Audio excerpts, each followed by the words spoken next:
Hey everyone, my name is Jake and today we are going to be looking at some I Don't Work Here Lady stories, so sit back, relax and enjoy.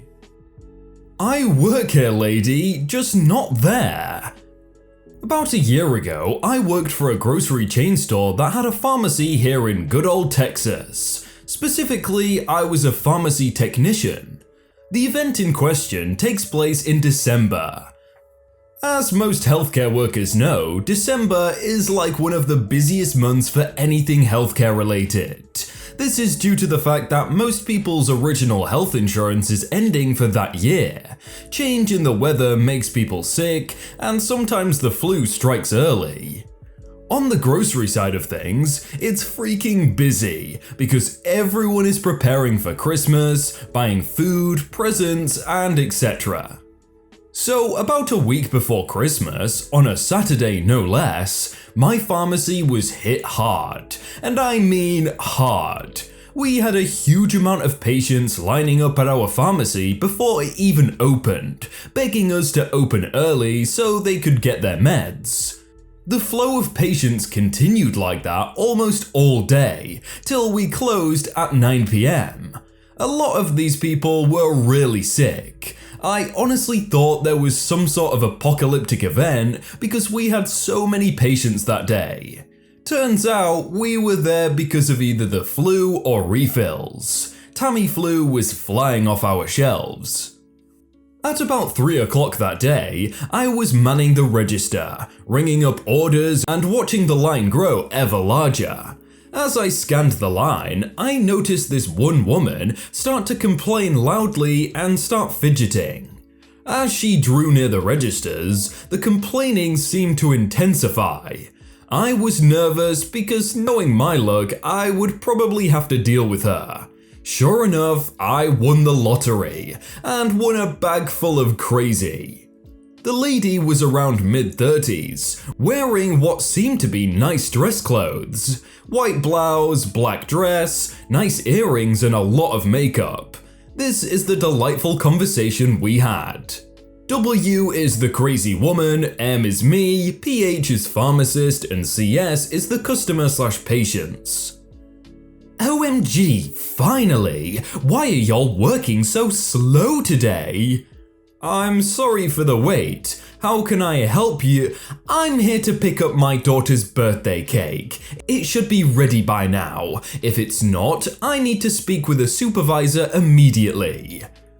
I'm sorry, ma'am, but this is the pharmacy. We don't really have anything to do with the bakery. If you'd like, I can…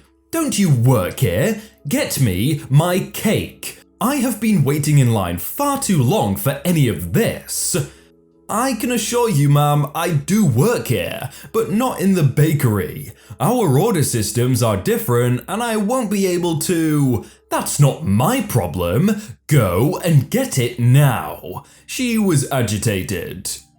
Ma'am, I apologize, but we are really busy with patients today and I cannot step away from my register to check on your cake. If you want, I can call that department and tell them you are on your way and for them to help you as soon as you get there.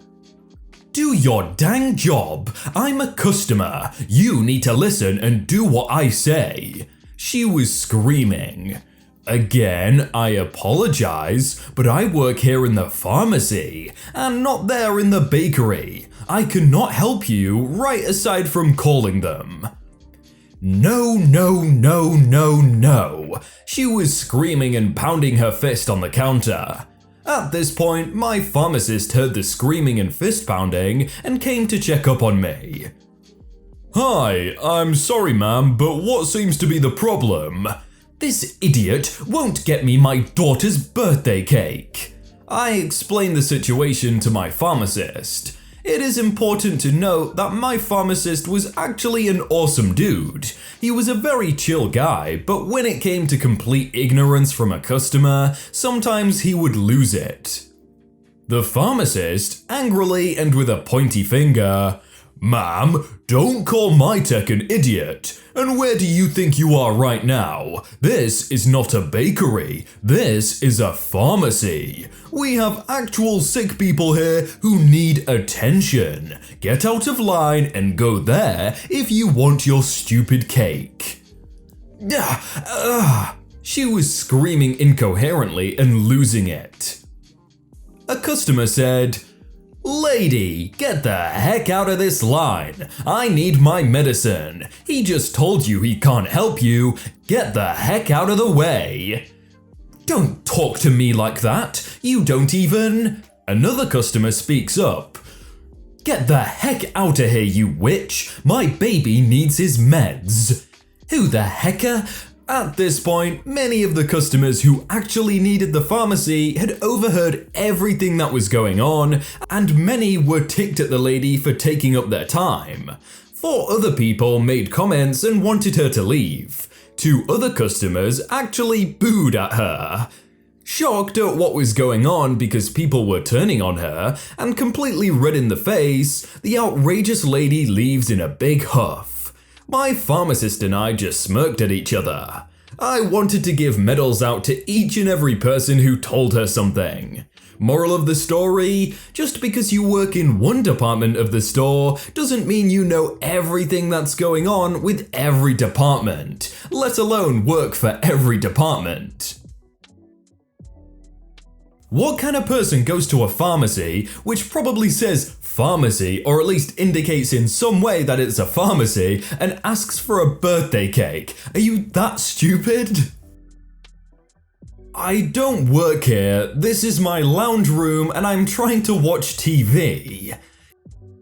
Years ago, I had a different landline number and started getting all these calls demanding to speak to the boss of Access Chemicals. It got tiring. Like, I nearly didn't want to answer my phone because it was getting a little anxiety-provoking. Then, one day, a Karen is on the phone. "Are you the manager?" "The manager of what?" "Access Chemicals. We had a rude delivery guy boss the reception ladies around." "Sorry, you've been had." "Excuse me, did you just interrupt me?" "I'm just trying to say this is my own private number, and you've got a fake invoice from a fake company."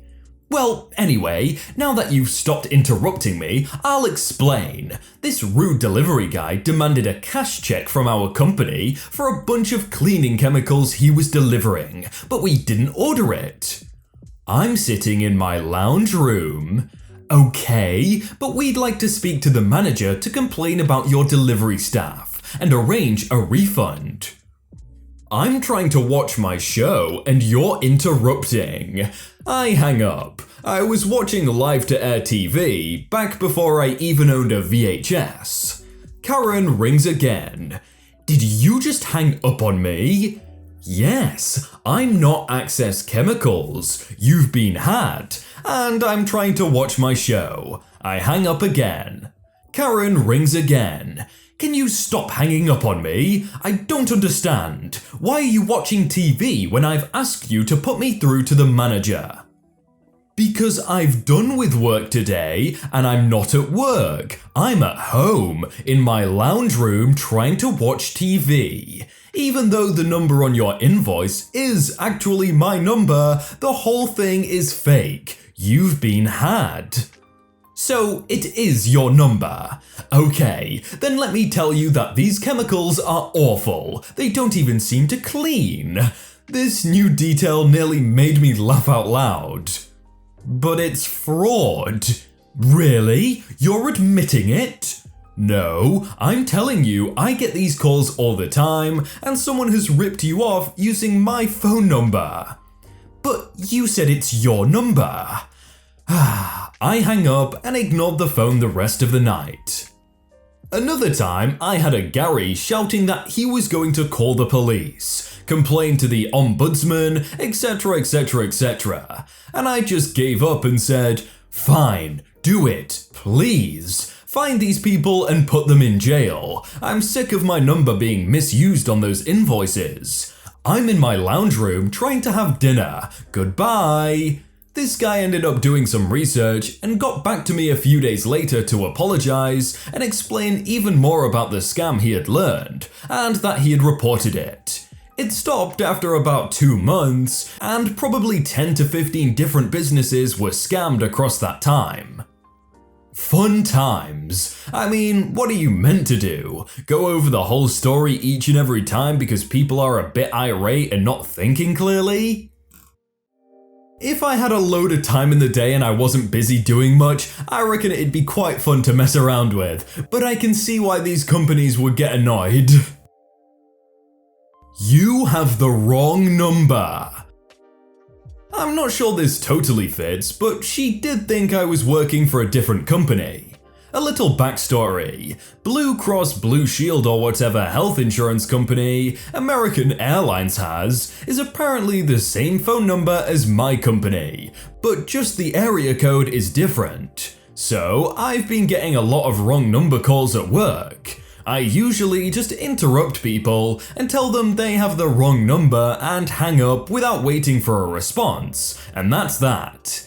I try to be as nice as possible, but a few times people have called back. This story is about one of my favorite times.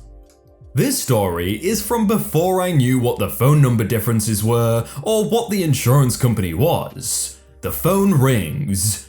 Company name, how may I help you?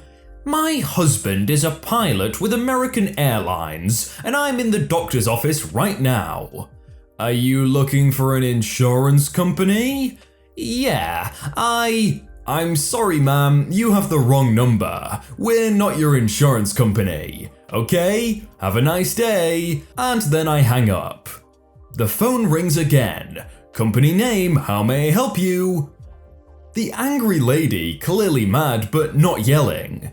Since you so rudely hung up on me, do you think you could give me the correct number to call?